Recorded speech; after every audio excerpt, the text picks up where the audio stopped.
ผู้ใดไปช่วยได้กินไก่นี่ไก่บักไล่นี่ผู้สาวน้อยคนกล้าคนไปดีๆแม่บ่ต้องกี่คันแม่ข้าได้กินขนมนะ35 36อยู่เฮือน38กับเฮาขั้นตอนในการลกกาเฮาต้องเฮ็ดจังซี่ค่อยๆจับจังซี่เขาจับไล่บ่เดียวแล้วมันบ่ได้มันติดเนาะอันนี้จะเป็นหม้อแกงเนาะแกงไก่ซีนไก่ใส่มักน้อยใส่มักใส่มักกระดอมเนาะที่มือของพ่อเนาะอันนี้เนาะแซ่บๆอ่ะแซ่บแท้ครัวโอ้แซ่บบ่ซื้อสิมือเฮานะลองเบิ่งขั้นตอนดำหน้าเฮานิ้วมือเฮาสิเฮ็ดจังซี่แต่ว่าบางคนเขาเฮ็ดจังซี่เนาะ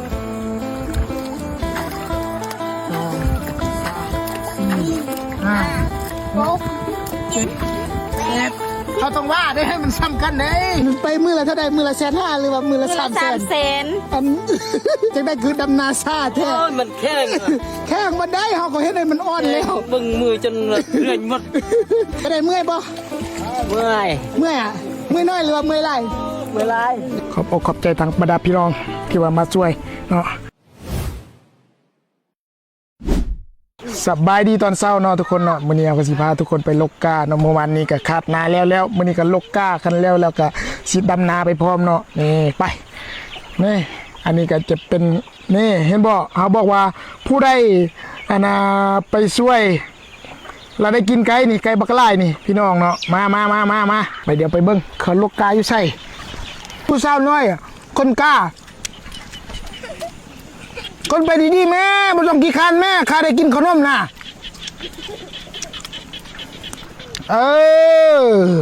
ไปเฮ็ดได้ดีนี่สิได้กินขนมเด้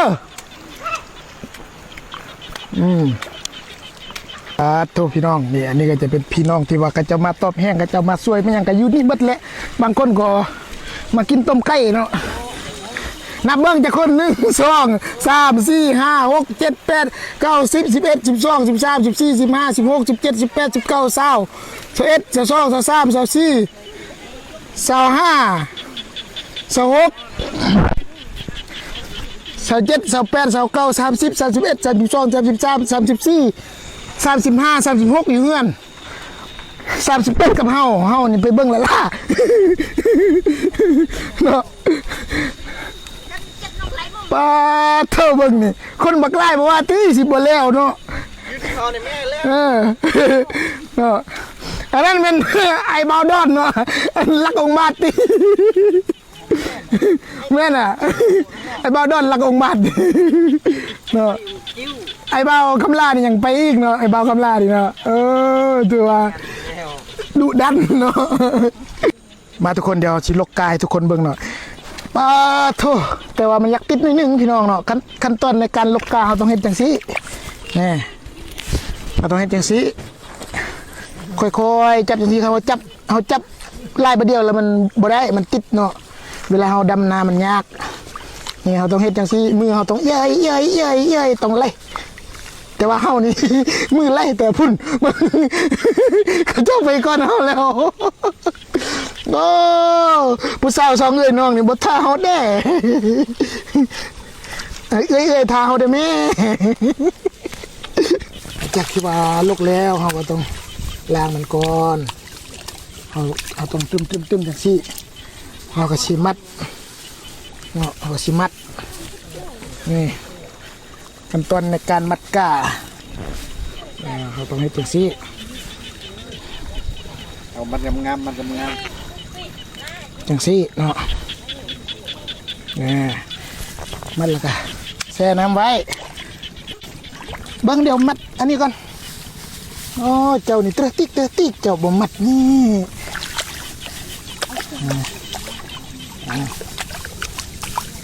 เราต้องมาตรึมมันจังซี่ขั้นตอนในการมัดก้า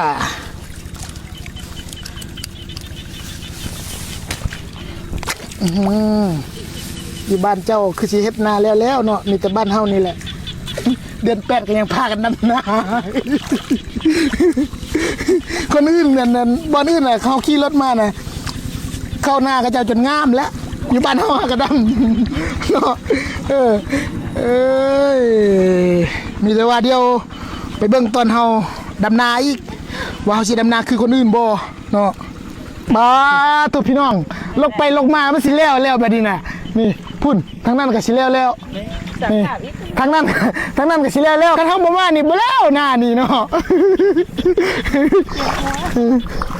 ขั้นตอนในการลกกาเขาต้องลกแบบไวๆเนาะแต่ว่าลกไปลกมาเขาก็ทิ่มเขาคือเก้าใส่ว่าสิบ่ทิ่มกันสุดท้ายเขาก็ทิ่มเขาคือเก้าเนาะท่ากันกับบ่ท่าเนาะโอ้ยเนาะเอาเนาะทุกคนหลังจากที่ว่าลกกาแล้วเขาก็จะมาเฮ็ดกินเนาะแต่งกินให้กับเจ้ากินเนาะเพราะว่าโอ้มื้อนี้คนมา30ปลายเกือบ40พุ่นน่ะมาช่วยเนาะอ๋อพอโตเนาะนี่มาเฮ็ดลาบเนาะเฮ็ดลาบซีนรับสินควายที่ว่าเราซื้ออยู่ห้วยทรายมาเนาะเดี๋ยวเราสิให้ได้ทุกคนเบิ่งแล้วก็หลังจากที่ว่ากินข้าวแล้วแล้วก็สิไปดำนาต่อเนาะมาเฮ็ดลาบกันพี่น้องเติมเกลือเข้าไปแล้วก็เติมแตงนัวใส่ไปเลยอะไรสิแซ่บแล้วใส่รสพี่น้องพริกป่นใส่เลยหลังจากนั้นเราก็คนให้มันเข้ากันเนาะหอมเลยพี่น้องสุดยอดเลยพี่น้องเติมเพียเติมเข้าไปแบบคมๆนิดนึงเนาะคมอำลำ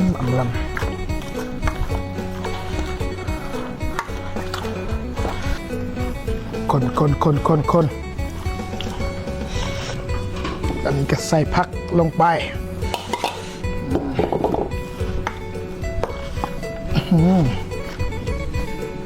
นี่พี่น้องเดี๋ยวชิมเบิ่งก่อนชิมเบิ่งแซ่บบ่แซ่บบ่ใส่ข้าวคั่วเนาะ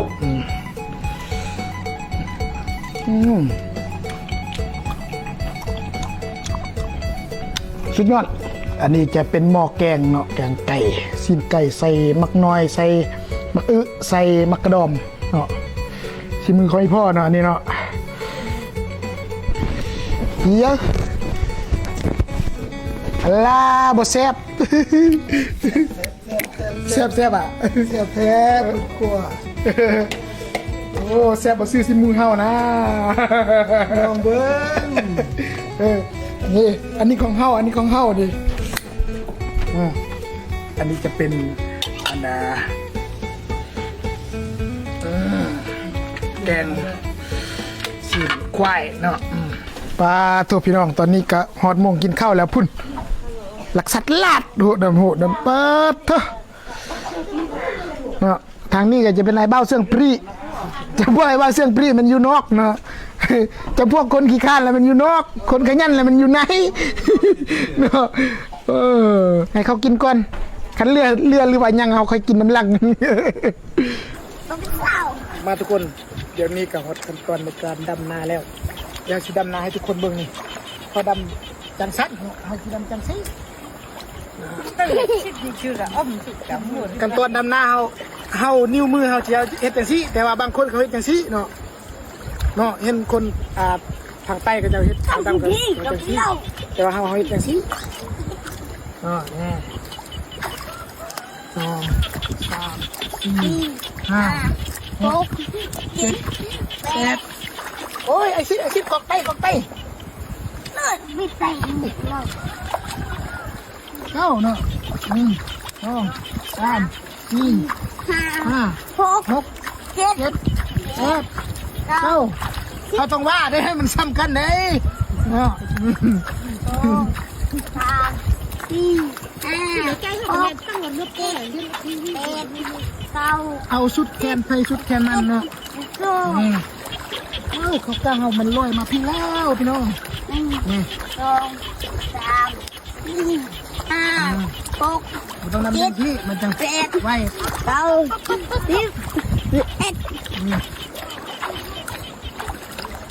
้อนหนึ่ง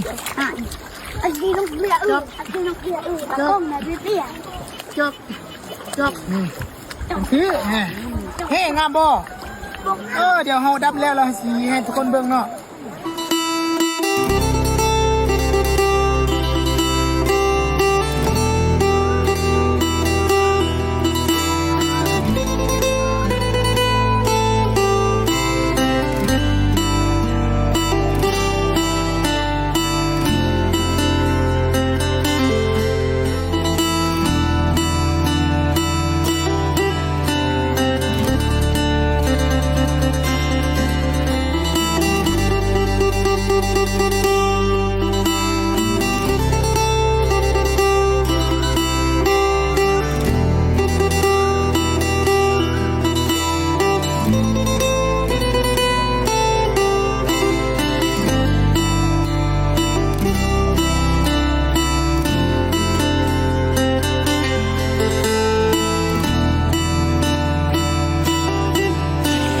ทุกคนตอนนี้เฮากะดำนาแล้วได้ประมาณครึ่งหนึ่งเนาะแต่ยังบ่ทันแล้วเดี๋ยวเราจะไปทำเบิ่งผู้ลงมือทำเนาะว่าเพิ่นดำนี่แข้งหรือบ่แข้งไวหรือบ่ไวเนาะเดี๋ยวเราไปทำกันอันพวกเจ้าไปมือละเท่าใดมือละ150,000หรือว่ามือละ300,000อันนี้ดูมือจักแสนมือบันกีบโอ้บางคนดำนาไว้เลยเนาะนี่เราไปทำทางนั้นเศร้าพ่นกับอันนี่ยังก็อันนั้นน่ะอันนี้มันเศร้าพ่นเนาะอันนี้มันเศร้านางอันจะไปดำหน้านี่จักมือแล้วเมาแล้วกับไปอันเศร้าพ่นนี่เศร้าพ่นจะเป็นจังไดเจ้าดำหน้านี่เจ้าคือซ่าแท้จะเป็นรายวันบ่หรือว่าเป็นรายมืออันนี้มันไอ้เบาเฮิมเนาะไอ้เบาเฮิมนี่เป็นจังได้คือดำนาซาแท้มันแข้งมันได้เฮาก็เฮ็ดให้มันอ่อนแล้วเบิ่งมือจนเรื่อยหมดเบิ่งวิธีการดำนาเจ้าเฮ็ดนั่นได้เอาซ้ำนี่เบิ่งเฮ็ดจะได้เบิ่งเฮ็ดตัวนี้เบิ่งเอาซุปใส่ใส่แห้งมันก็ซึกมันนิ่มเนาะไปเบิ่งทางนั้นเนาะอันนี้ไอ้เบาคำฮักนี่คือดำไว้แท้เบาคำฮักนี่มันเติมพลังมันเราเข้าจากปอกแล้วมันเติมพลังมัน3 ปอกอันนี้ไอ้เบาแบงเนาะอันนี้เป็นเซียนเก่าเนาะเด้ออันนี้ไอ้เบาดอนลักองค์บาทมาดำหน้าเนาะองค์บาทอยู่ไสก็บอกไปท่ามันคนซื้อดอนว่าซั่นเนาะนี่อันนี้มันไอ้เบาเสียงปรีนี่ไอ้เบาเสียงปรีเนาะโอ้ดำไปยิ้มไปปานนั้นกกเข้าเป็นผู้สาวดิแล้ว2 คนนี้ดำซาแท้บ่จ่ายเงินให้เด้อบ้างนี่ไปได้เมื่อยบ่เมื่อยอ่ะเมื่อยน้อยหรือว่าเมื่อยหลายเมื่อยหลายบ่ได้เมื่อยหลายติเป็นได้เจ้าดำหน้าก็ว่าดำซ่าแท้เป็นรายวันบ่รู้ว่าฮับเมานี่เป็นวันมือละ200ติอันนี้มัน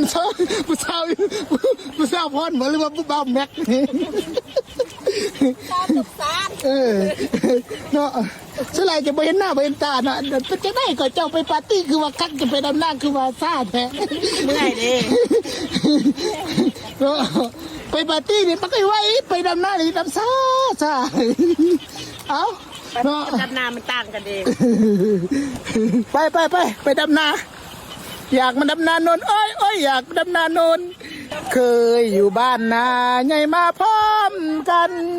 ความสุขความทุกข์ผูกพันช่วยสู้กันเหมือนอายและน้องบัดนี้น้องสาวเป็นดาวอยู่เวียงวังทองเหมือนอายกับน้องปองดองกันบ่ได้ดำนาช่วยกันอยากมาดำนาโนนเกิดมาเป็นคนบ้านดงบ้านป่าอาศัยพื้นให้พื้นนาเป็นที่ธรรมะคอยคำลงแรงนั่งแยงนกกาบอยดินสายลมบ่อยพัดมาได้ยิน ไม่ไผ่สีคันสวรรค์บ้านนาความหูที่อยู่ที่ก็ทำดำนาหน้าต่างด่างดำเงินทำบนมีดอกนาสาวใดจะสนคนจนบนไปงาดงเพลงแล้วเด้ออีลาคนบ้านนาเหมือนคนงานโอ้ละสับก็ใส่รุ่น030เก่าๆยังรุ่นแต่เฮาก็แสนภูมิใจตามภาษาคนจนบ่มีรถไงมีแต่ใช่นาโอ้ยเนาะไปบ้างก็มาช่วยดำหน้าเด้เนาะเมื่อยเจ็บเอวบ่คือตอนไปลิ้นบ่คือตอนไปกินเบียร์เลยเนาะมาเด้ออย่าลืมซื้อเสื้อเบากระสอบปูนช่วยได้นี่ใส่ดำนาได้โอ้สุดยอ เอา ด ติดต่อซื้อทางใดได้ ติดต่อซื้อทางเพจเบากระสอบปูนTikTokเบากระสอบปูนเด้ออย่าลืมอย่ามาท่ามเสื้อเทียนหัวโปกอีกเอ้ย เอาฝากได้เด้อเสียเบากระสอบปูน เอาเนาะทุกคนตอนนี้ก็ถือว่าสำเร็จเสร็จสิ้นกับการปลูกนาเนาะดำนาเอ้ยเนาะที่เหลือน้อยหนึงให้อันไอ้เบาเสียงปรีซ้ำเนาะเฮาสิได้กลับบ้านก่อนเนาะไปเฮาก็โอ้ก็ถือว่าไวเนาะพุ่นตั้งแต่พุ่นจำพุ่นเนาะจำบนหัวเขากล้าพุ่นแหละนี่ไปที่เหลือก็ให้กระเจ้าที่ว่านอนนาซ่านต่อเฮาสิกลับบ้านป้อตัวทางมื่นแดเนาะแต่ว่าเป็นจังได๋ก็ขอบอกขอบใจทางบรรดาพ่อแม่พี่น้องเนาะที่ว่ามาช่วยจนแล้วมื้อนี้เนาะ30ปลายคนเนาะ37 38คนเกือบ40เนาะถือว่าสมควรเนาะนี่โอ้ดีอกดีใจเนาะขอบอกขอบใจทางบรรดาพี่น้องที่ว่ามาช่วยเนาะเฮาก็สิได้กลับบ้านก่อนไปเดิมคลิปจบกับเวทไหวจอยโอแดนละว่ากลรอกลเปลียเอ้ยไหลลัก